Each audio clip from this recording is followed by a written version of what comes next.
이사야 9장 2절부터 7절 말씀 있습니다. 이사야 9장 2절입니다.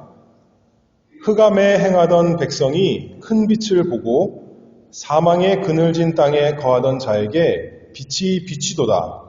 주께서 이 나라를 창성케 하시며 그 즐거움을 더하게 하셨으므로 추수하는 즐거움과 탈취물을 나누는 때의 즐거움 같이 그들이 주의 앞에서 즐거워하오니 이는 그들의 무겁게 맨 멍에와 그 어깨의 채찍과 그 압제자의 막대기를 꺾으시되 미디안의 날과 같이 하였음이니이다.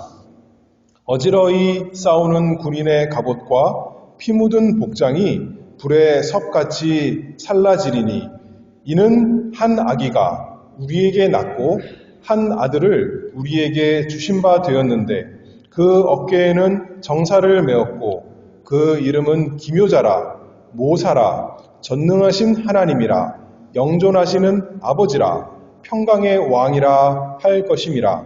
그 정사와 평강의 더함이 무궁하며 또 다윗의 위에 앉아서 그 나라를 굳게 세우고 자금 이후 영원토록 공평과 정의로 그것을 보존하실 것이라. 만군의 여호와의 열심히 이를 이루시리라. 아멘. 하나님께서 그 백성을 구원할 구주를 약속하시면서 무엇을 우리에게 약속해 주셨냐면 이사야서에 보면 한 아들을 주실 것을 약속하셨습니다. 그리고 그 이름을 알려주십니다. 하나님의 약속대로 여기에 있는 아기, 그 아들은 그냥 비유적으로 하시는 말씀이 아니라 진짜 아기로 우리에게 그리스도, 구주를 주셨습니다. 우리와 똑같이 혈과 육에 속한 진짜 사람, 어머니 뱃속에서 잉태되고 태어나서 어머니의 품에 안겨서 어머니의 젖을 빨아야만 살 수 있는 그 연약하고 무능한 아기, 그분이 우리의 구주이시고 우리를 죄에서 사망에서 이 세상에서 마귀에서 건지시는 우리 구주 예수 그리스도이십니다. 우리가 세상에 아기가 태어나려 그러면 이름을 지어줍니다. 태어날 때 또는 태어나기 전부터 그 이름을 생각하면서 우리 아이가 어떤 아이로 자라나면 좋겠다 그 부모가 마음에 생각하는데 하나님께서 우리에게 구주를 주실 때도 그 아이의 태어날 아이의 이름을 알려주셨습니다. 여기에 보면 이름을 뭐라고 하나요? 6절이 오늘 요절인데요. 6절 말씀에 보면 이는 한 아기가 우리에게 낳고 한 아들을 우리에게 주신 바 되었는데 그 어깨에는 정사를 메었고 그 이름은 기묘자라 모사라 전능하신 하나님이라 영존하시는 아버지라 평강의 왕이라 할 것임이라. 우리에게 예수님 주실 것을 하나님의 아들을 이 세상의 아기로 태어나게 하실 것을 말씀하시면서 이름을 알려주셨습니다. 그 이름, 참으로 모든 이름 위에 뛰어난 그 이름. 그 이름이야말로 이분이 어떤 분이신가? 이분이 우리를 위해서 어떻게 구원을 베푸시는가? 그 이름에 잘 나타나 있습니다. 우리 주님은 한 분이신데, 우리 구주는 한 분이신데 하나님께서 이름을 많이 주셨어요. 그만큼 하나님께서 우리에게 주시는 구원이 참 크고 놀라운 영광스러운 일이기 때문에 그렇습니다. 오늘 여기 있는 대로 4가지로 우리의 주님의 이름을 살펴보도록 하겠습니다. 첫 번째로는 기묘자라 모사라 했습니다. 우리 성경에는 기묘자라 모사라 이렇게 나눠서 얘기했지만 또 다르게 번역해보면 기묘한 모사라 이렇게 붙여서 설명할 수 있습니다. 왜냐하면 그 다음 보면 이렇게 표현이 전능하신 하나님, 영존하시는 아버지, 평강의 왕 이렇게 2 단어로 붙어 있지 않습니까? 그래서 이 맨 앞에 것도 우리가 기묘한 모사라 이렇게 나누면 4가지 되는 거죠. 기묘한 모사, 전능하신 하나님, 영존하시는 아버지, 평강의 왕이다. 이렇게 4가지로 살펴보겠습니다. 첫 번째로 기묘한 모사. 기묘하다라는 것은 기이하다, 놀랍다, 아주 놀라운 분이다라는 뜻이죠. 근데 무엇이 놀라우냐면 그분의 지혜가 놀랍다 이렇게 생각할 수가 있습니다. 기묘한 모사. 모사는 참모 또는 고문, 자문, 조언자, 상담자 이렇게 우리가 생각해 볼 수 있죠. 우리에게 지혜를 주시는 분, 놀라운 지혜를 주시는 분, 우리 주 예수 그리스도의 이름이십니다. 2절 말씀을 보면 흑암에 행하던 백성이 큰 빛을 보고 사망의 그늘의 땅에 거하던 자에게 빛이 비치도다 했습니다. 우리가 본래 우리 스스로 빛이 없어서 흑암 가운데 행하던 사람이었습니다. 의지할 무엇인가를 찾지만 스스로 답을 알 수 없어서 이리저리 헤매는 흑암 가운데 있는 사람이었습니다. 이 세상에서도 돈 잘 버는 사람, 어떤 사람이에요?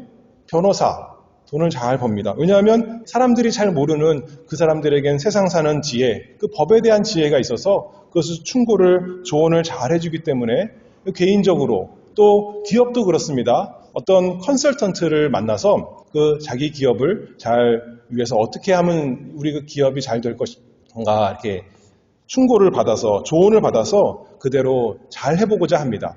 그런데 이 세상에 보면 좋은 조언자만 있는 것이 아니라 이름은 그럴싸하지만 실력은 없는 또는 나쁜 의도를 가진 그런 조언자, 상담자가 많이 있지만 우리 주님은 그런 모사가 아니라 기묘한 모사, 놀라운 지혜를 가지신 분이십니다.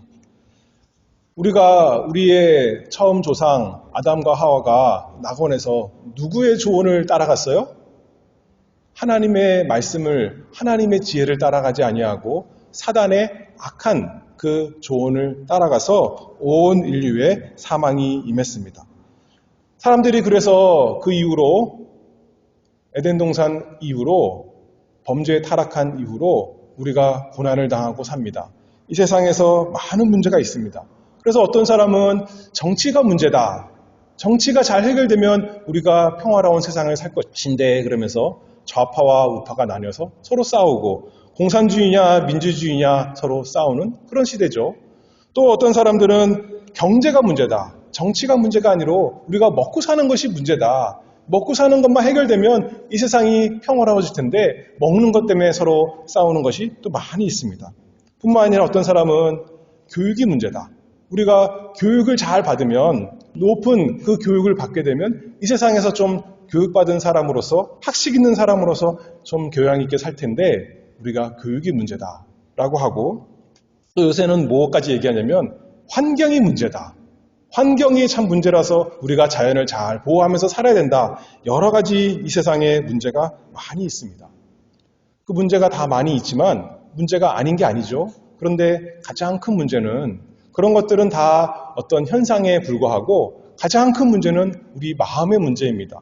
우리 마음 속에, 우리 안에, 우리 밖에 어떤 문제가 아니라 우리 마음 속에 죄가 있는데 그 문제를 해결할 방법이 우리 스스로에게는 없는데 하나님께서 우리에게 기묘한 모사, 우리 주 예수 그리스도를 선물로 주셨습니다. 사람들이 생각하기에는 아기가 태어났는데 한 아기, 한 아들, 그에게 무슨 그 연약한, 무능한 그 작은 아기애가 무슨 소망이 있을까라고 하지만 거기에 하나님의 놀라운 지혜가 있다는 거죠. 그분이 우리를 죄에서 건지실 흑암에 행하던 백성에게 큰 빛을 비춰주실 사망의 그늘질 땅에 거하던 자에게 빛을 주시는 빛이 되신 세상의 빛이신 예수 그리스도 우리 주님이십니다. 그분 안에 예수님 안에 우리에게 필요한 모든 지혜와 지식의 보화가 가득하게 있습니다. 제가 저번에도 말했지만 예수님 안에 이 세상에서 성공하는 지혜가 있다는 것이 아닙니다. 물론 예수님 안에 모든 지혜가 다 있죠. 이 세상에서 성공하는 지혜 다 있을 수 있습니다. 그러나 성경에서 말하는 지혜, 하나님의 백성에게 주시는 그 지혜는 예수님을 통해 주시는 지혜는 세상에서 성공하고 세상에서 건강하게 행복하게 사는 그 지혜가 아니라 자기 죄에서 건짐받는 그 지혜를 예수님을 통해 주신다 말씀하고 있습니다. 죄로 어두워진 우리가 생각할 수도 없었고 원치도 않았던, 우리 어두워진 마음이 원치도 않았던 그 구원의 지혜를 예수님을 통해 우리에게 주십니다. 하나님께서 사람을 구원하시기 위해서 친히 사람이 되셔서 한 아기로, 한 아들로 주신 바 되셨습니다. 세상이 멸시하는 가난한 집안에서 태어난 연약한 아기가 자기 백성을 구원하시는 놀라운 구주이십니다. 그 아기가 자라나서 지혜를 잘 보였습니다. 이제 자라나서 그리스도로 일하시면서 성경을 풀어서 회당에서 또 사람들을 많이 모아놓으시고 하나님의 놀라운 지혜를 다 가르쳐 주신 기묘한 모사로서 증거하셨습니다. 그리고 우리의 구원과 하나님의 영광을 위한 하나님의 지혜인 절정의 순간, 언제인가요?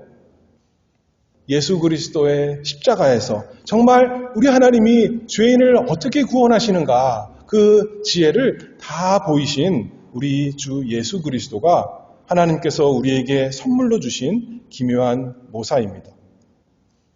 세상은 베들레헴에서, 예루살렘이 아니라, 예루살렘 왕궁이 아니라 베들레헴에서 태어난 이 아이, 서울이 아니라 저기 시골, 알지도 못하는 그 나사렛에서 자라난 이 아이, 결국 그러다가 십자가에서 죽은 어리석은 자로 주님을 생각하겠지만 우리 주 예수 그리스도와 주님의 십자가야말로 하나님의 백성을 구원하시는 놀라운 지혜의 그 모든 것입니다. 우리 스스로 우리가 해결할 수가 없습니다.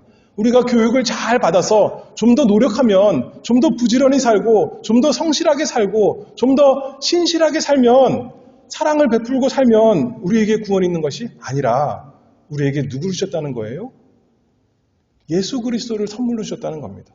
예수님 자체가 우리에게 복음이고 우리에게 귀한 선물이고 하나님의 지혜입니다. 그분이 기묘한 모사입니다. 나와 내 모든 행위가 어떻게 하나님께 받아들여질 수 있는가? 내 죄가 어떻게 나에게 죄로 인한 형벌이, 그 모든 저주가 나에게 오지 아니할 수 있는가? 우리가 선하게 살면 되는 것이 아니라 예수 그리스도의 십자가를 의지해야 된다는 거죠. 예수님께 하나님의 저주가 다 퍼부어졌으니 그것을 믿음으로 나는 구원을 받습니다. 내가 어떻게 나의 모든 행위가 하나님께 기뻐 받으시는 것이 되겠습니까? 우리가 어제보다는 오늘 좀 더 성경 더 읽고 좀 더 사랑을 베풀면 하나님이 어제보다는 오늘 더 우리를 기뻐하시겠습니까? 그것이 아니라 예수님께서 나를 위해서 이 세상에서 온전히 다 사신 그 의의가 내 것이 되어서 우리가 하는 모든 것이 하나님께서 기뻐 받으시는 것입니다. 내가 불완전하지만 완전하신 예수님 때문에 나를 받으시고, 내 행위가 여전히 불완전하지만 온전하신 예수님 때문에, 그 예수님의 십자가 때문에 죽기까지 하나님 말씀을 다 순종하신, 죽기까지 사람들을 다 사랑하신 그 온전한 십자가 때문에 그 안에서 하나님께서 그를 믿는 모든 사람과 그들의 모든 선한 행위를 기뻐 받으시는 것 아니겠습니까? 그러니 우리 예수님이 참으로 하나님께서 우리에게 주신 구원이시요 우리의 지혜입니다. 구원 얻는 지혜가 되는 것입니다. 참으로 주의 증거가 기이하고 주의 구원의 역사가 기이하고 주님의 모략이 기묘합니다. 우리를 구원하시려고 사람이 되신 주님과 그분의 십자가가 하나님의 지혜입니다. 그것이 성경에 다 나타나 있으니, 그것을 예수님께서 알려주시고 그렇게 사셨으니, 그렇게 죽으셨으니, 그렇게 부활하셨으니 우리가 날마다 그분을 의지하고 그분을 자랑하고 그분을 따라 사는 것이요. 예수님은 하나님께서 우리에게 주신 기묘한 모사이십니다. 두 번째로 예수님을 전능하신 하나님이다 했습니다. 베들레헴에서 태어나는 이 아기가 사람으로 태어나지만 또 누구시라는 거예요? 전능하신 하나님이시다 말씀했습니다. 지난 시간에 말씀하기를 이사야 7장 14절에 보라 처녀가 잉태하여 아들을 낳을 것이요 그 이름을 임마누엘이라 하리라. 아기가 태어나는데 하나님이 우리와 함께 계신다. 그 아기가 하나님이시다. 하나님을 우리에게 선물로 주셨다 말씀했습니다. 하나님의 이름이 있고 하나님의 속성을 가지시고 하나님의 역사를 행하시는 전능하신 하나님, 우리 주 예수 그리스도. 온전한 사람이시요 또 온전한 하나님이십니다. 왜 우리 구주가 하나님이셔야 됩니까? 왜 전능하신 하나님이셔야 됩니까?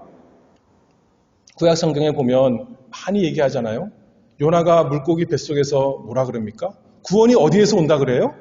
오직 구원은 여호와께로서 말미암나이다. 오직 하나님만 이스라엘 백성이 애굽에서 종되었던 곳에서 구원하실 수 있는 분이시기 때문에 그렇습니다.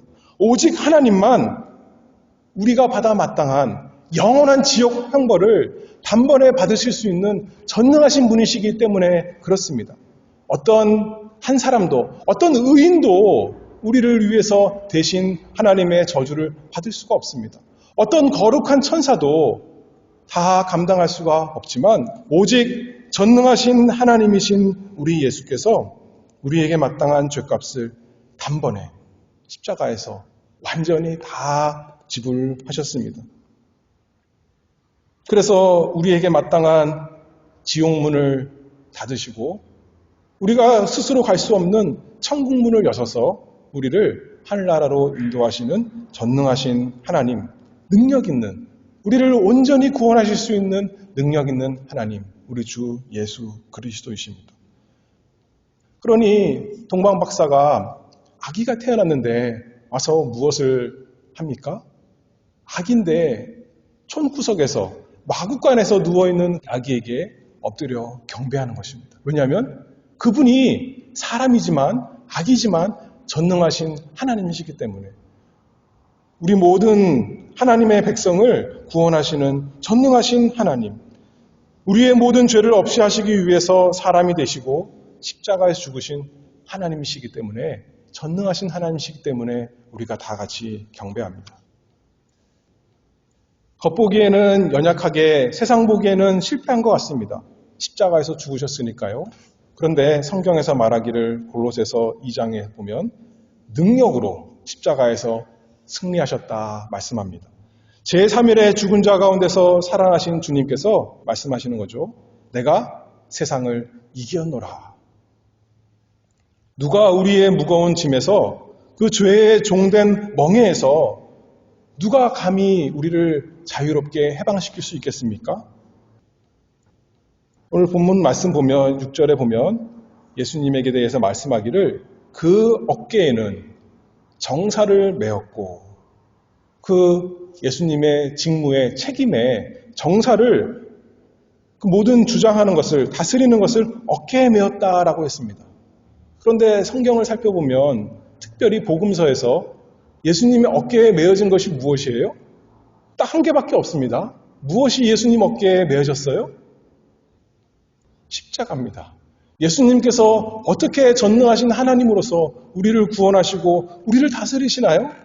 하나님께서 주신 그 백성들을 대신하여 십자가 지심으로 나무에 달리심으로 예루살렘 밖에서 십자가에 못 박히심으로 예수님께서 그 어깨에 정사를 매셨습니다. 그분이 우리의 전능하신 하나님입니다. 거기서 주님의 능력이 다 나타나는 겁니다. 우리를 우리 죄의 깊은 종살이에서 해방시키시는 능력이 자신의 어떻게 보면 가장 연약해 보이는 그 모습으로 아기로 태어나시고 또 십자가에서 죽으심으로 우리의 모든 죄책과 권세에서 우리를 자유롭게 하시는 우리 주님은 전능하신 하나님이십니다. 우리 주님은 기묘한 모사시고 전능하신 하나님이시고 세 번째로 영존하시는 아버지다 말씀했습니다. 주님께서 그 백성에게 아버지와 같이 사랑을 베푸시는 분이다 말씀하고 있습니다. 자기 백성을 버리지 아니하시고 사랑하시고 돌보시는 아버지. 세상 아버지는 실패할 때가 많이 있습니다. 사랑하고 싶어도 사랑을 주고 싶어도 내 자녀를 잘 되게 하고 싶어도 능력이 없어서 지혜가 없어서 할 수 없지만 우리 아버지는, 우리 예수 그리스도는, 자녀를 사랑하시는 우리 주님은 기묘한 모사시고 전능하신 하나님이시니 지혜와 능력이 무한하신 분이시니 우리를 참으로 능력 있게, 참으로 지혜롭게 사랑하시는 아버지십니다. 우리의 체질과 연약함을 아시고 불쌍히 여기시고 우리의 문제와 필요를 아시고 보호하시고 돌보시고 모든 필요를 따라 공급해 주시는 우리의 영존하시는 아버지. 우리는 인내도 실패하고 또 아이들에게 무엇을 필요한 것을 주는 것도 잘 못하고 사랑에 실패할 때가 많이 있지만 사랑의 주님께서는 우리를 사랑하시는데 실패하지 아니하십니다. 그래서 영원히 우리를 자신의 가족으로 받아들이시고 함께 하시고 우리의 필요한 모든 것을 주십니다. 우리가 잘못하면 우리를 버리시나요? 세상 아버지는 버릴 수 있지만 가문에서 호적을 옛날에는 팠잖아요. 근데 우리 아버지께서는, 우리 주님께서는 우리를 결코 버리지 아니하신다. 결코 잊지 아니하신다. 결코 떠나버리게 내버려 두시지 않는다. 우리를 망한 채로 두시지 아니하시고 반드시 아버지 품으로 인도하시는 우리의 영존하시는 아버지. 히브리서 2장 13절에 보면 예수님께 대한 말씀 중에 이렇게 말씀합니다. 볼지어다 나와 및 하나님께서 내게 주신 자녀라. 우리에 대해서 예수님께서 자녀다 그렇게 말씀하셨어요. 그래서 마태복음 9장에 보면 중풍병자에게 뭐라고 그러세요? 소자야, 우리 성경에 이렇게 나왔죠. 소자야 안심하라 내 죄사함을 받았느니라. 이 소자야라는 뜻이 자녀 또는 아들 이런 뜻입니다. 우리를 자녀처럼 아들처럼 생각하시면서 우리의 모든 필요를 채워주시는 그분, 성부 하나님, 그것을 말하는 것은 아니죠. 우리 예수님께서 아버지가 되시는 것은 우리를 사랑하시는 분이시다. 아버지처럼 우리를 사랑하신다라는 표현이기도 하지만 또 우리가 생각해 볼 것은 그분은 마치 그것과 같습니다. 기초가 되는 것. 우리가 이 나라에 기초를 세우는 사람을 뭐라고 그래요? 건국 아버지라 그렇게 표현하죠. 미국의 건국 아버지는 누구라고 그러나요? 조지 워싱턴.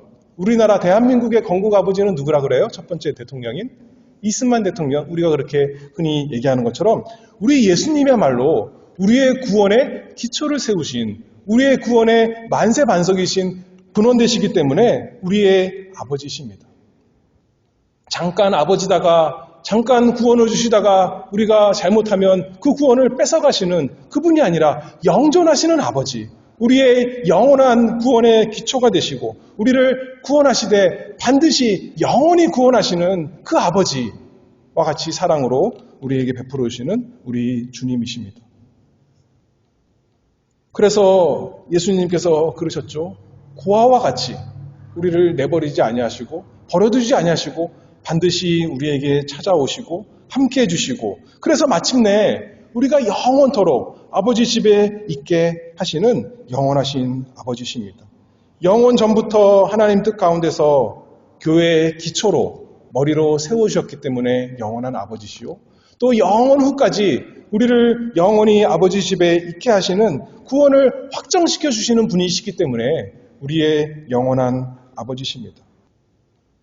그 아버지 집에 갔더니 아버지께서 그냥 우리가 선물을 잔뜩 가져가서 아버지께 드리는 것이 아니라 아버지 집에 갔더니 빈손 들고 갔더니 손 들고 갔더니 그 집에 우리를 위해 잔치상을 베풀어 주십니다. 그래서 많은 것을 우리가 먹고 편하게 쉴 수 있도록 우리가 이번 주 내일이죠. 성찬을 하는데 성찬이 이 세상에서 하나님 아버지께서 우리 주님께서 우리에게 베풀어 주시는 잔치상의 그 상징의 모습이죠. 그 성찬의 내용이 무엇입니까? 무엇으로 우리 주님께서 사랑하시는 우리 아버지께서 우리에게 우리 영혼을 위해서 베풀어 주십니까? 떡과 포도주를 주시는데 떡은 주님의 찢겨진 몸을 상징하고 포도주는 주님께서 우리를 위해 흘리신 피를 상징하는 거죠. 이것도 마찬가지입니다. 우리의 아버지께서, 우리의 영존하신 아버지께서 우리에게 필요한 사랑을 어떻게 베풀어 주십니까? 단순히 이 세상에서 사업이 잘 되고 건강이 잘 되고 하는 일마다 형통하는 그런 수준이 아니라 우리 죄 많은 영혼에 필요한 예수님을 우리에게 주신다는 겁니다. 예수님이 십자가에 죽으심으로 나를 위해서 십자가에 못 박혀 피 흘리신 그 주님을 우리에게 주심으로 우리를 영원히 사랑하시는, 우리를 반드시 아버지께로 회복시키시는, 우리를 기뻐 받으시는 그 영존하시는 아버지가 되십니다. 그래서 자녀들에게 영원한 생명을 주셔서 영원히 함께하도록 영존하시는 아버지가 되시는 우리 구주 예수 그리스도이십니다. 네 번째로 마지막으로 우리 주님은 평강의 왕이다 말씀했습니다. 이 세상에 분쟁과 다툼이 많이 있어서 사람들이 다 평강을 원하고 화평을 원합니다. 그런데 아까도 말했지만 문제는 우리 밖에 있는 것이 아니라 우리 속에 있다는 것이 문제죠.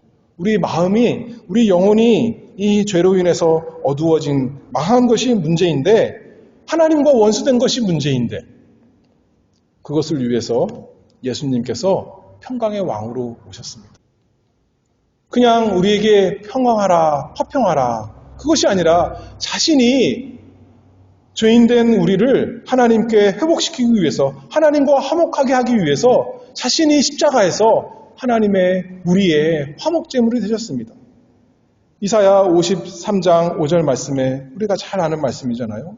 그가 찔림은 우리의 허물을 인하며 그가 상함은 우리의 죄악을 인함이라. 그가 징계를 받음으로 우리가 평화를 누리고 그가 채찍에 맞음으로 우리가 나음을 입었도다. 평강의 왕이신 예수님께서 우리에게 평강을 주시기 위해서, 화평을 주시기 위해서 십자가에서 하나님의 저주를 우리에게 마땅한, 우리가 받아야 하는 그 영원한 지옥의 형벌을 예수님이 하나도 남김없이, 한 방울도 남김없이 다 받으셨습니다. 그래서 우리에게는 하나님의 복과 은혜가 넘치도록 하시기 위해서, 죄 많은 자기 백성을 하나님과 화목시키려고, 평강을 주시려고 예수님께서 손 벌려서 십자가에서 못 박히시고 피를 흘리셨습니다. 그래서 우리가 안수할 때 목사님들이 손을 뻗어서 안수하잖아요. 예수님께서 안수하실 때 그 손을 가지고 안수하시는 것입니다. 너희 영혼에 평강이 있을지어다. 여러분들은 그 구주를 즐거워하고 그 구주를 받고 기뻐하십니까? 한 아기가 우리에게 주신 바 되었다 했습니다. 한 아들을 주셨다 했습니다. 선물을 주셨습니다. 선물을 주시면 어떻게 해야 돼요? 필요 없습니다. 괜찮습니다. 나는 그런 거 없어도 우리 살림 괜찮습니다. 우리는 그럴 수가 없는 거죠. 우리 스스로 아무 능력이 없는, 지혜가 없는, 평강이 없는, 영생이 없는, 생명이 없는 사람인데 아버지께서 한 아이, 한 아들, 우리 주 예수 그리스도를 선물로 주실 때 우리는 하나님 감사합니다 라고 받아들이는 것입니다.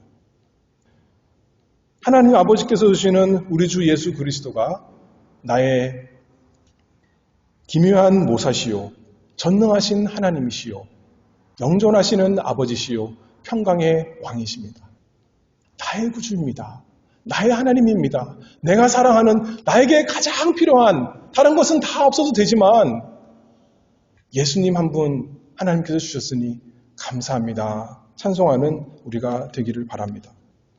로마서 5장 1절 말씀에 우리가 믿음으로 의롭다 하심을 얻었은즉 우리 주 예수 그리스도로 말미암아 하나님으로 더불어 화평을 누리자. 여러분들 삶을 생각해 보면 우리가 얼마나 죄가 많습니까? 하나님을 오래 안다 했는데, 예수님을 오래 섬긴다 했는데 아직도 우리가 죄가 많이 있는데 어떻게 하나님께서 우리를 기뻐하면서 사랑하시겠습니까?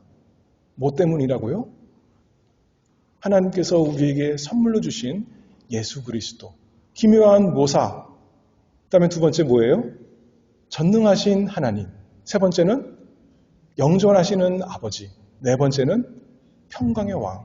그분을 우리에게 주셔서 단순히 예수님처럼 우리가 하나님을 잘 순종하면 하나님이 우리를 기뻐하시는 것이 아니라 그거 이전에 더 근본적으로 예수님 그리고 그분의 십자가를 우리에게 주셔서 그것을 믿음으로, 그것을 의지함으로 그 안에 모든 하나님의 지혜와 모든 능력과 모든 사랑과 모든 평강이 다 나타났으니 그것을 우리가 힘입어서 오늘도 하나님 아버지께 엎드려 찬송합니다. 하나님의 구원이 참으로 놀랍습니다. 하나님께서 우리에게 주신 이 예수 그리스도가 너무나 아름답습니다. 사랑하는 우리 모두가 되기를 바랍니다. 기도하겠습니다. 하나님 아버지, 은혜를 감사합니다. 흑암 가운데 우리 죄 때문에 망해 있는 그 상태에서 하나님께서 사랑하셔서 우리에게 예수 그리스도를 아기로 한 아들로 주신 것 참 감사합니다. 그분 안에 하나님의 놀라운 지혜가 있고 그분 안에 죄인을 구원하시는 하나님의 전능하신 능력이 있고 그분 안에 우리를 사랑하시는 그 아버지의 사랑이 있고 그분 안에서 우리가 하나님과 화평을 누리며 이 세상에서 평화롭게 영원히 영생을 가지고 살아가게 하시니 은혜를 감사합니다. 하나님께서 우리에게 주신 예수 그리스도를 우리가 믿고 의지하고 자랑하고 소중히 여기고 날마다 그분을 증거하고 우리가 전하고 그분을 힘입어서 그분 안에서 사는 주님의 복된 사람이 될 수 있도록 은혜 주시옵소서. 예수 그리스도의 이름으로 기도하옵나이다. 아멘.